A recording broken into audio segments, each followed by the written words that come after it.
महापुराण की। व्यास जी ने इसे प्रथम श्लोक में सत्यम परमं धीमहि और भागवत महापुराण के मध्य में यानी बीच में एक श्लोक आया है जिसमें है सत्यम परमं धीमहि और समापन में भी यही शब्द है सत्यम परमं धीमहि। ऐसा क्यों लिखा? महाराज वल्लभाचार्य जी की शिवोधनी में मिलता है कि यदि कहीं व्यास जी इसमें लिख देते कि रामं परमं धीमहि तो राम भक्त जितने रामानंदीचार्य हैं वो कहते भागवत केवल मेरी है, ये भागवत मेरी है। यदि कहीं लिख देते कृष्णम परमं धीमहि जितने कृष्ण भक्त हैं वो कहते भागवत मेरी है। और यदि कहीं हनुमत परमं धीमहि कहने का तात्पर्य यदि किसी एक विशेष का नाम रखते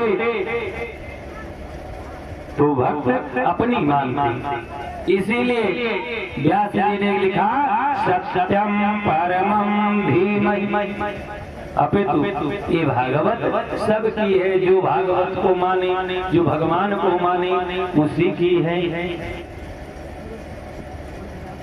अब महाराज प्रथम स्कंद में दिया, प्रथम स्कंद में 33 श्लोक में शब्द आए हैं। कौन से?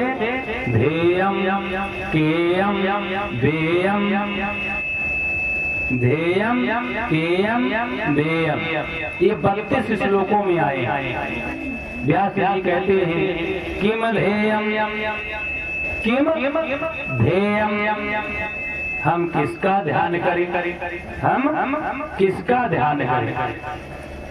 दूसरा शब्द है केयम, दूसरा शब्द केयम। व्यास जी ने कहा किम केयम अर्थात हम किसको गावें, किसका भजन करें। तीसरा शब्द है वेयम, किम वेयम, हम क्या पीवें, क्या पान करें। किम धेयम किम गेयम किम वेयम, हम किसका ध्यान करें।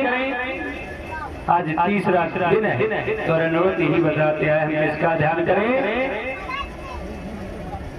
सामने भागवत महापुराण की जो साक्षात भगवान स्वरूप विराजमान, जो साक्षात भगवान स्वरूप विराजमान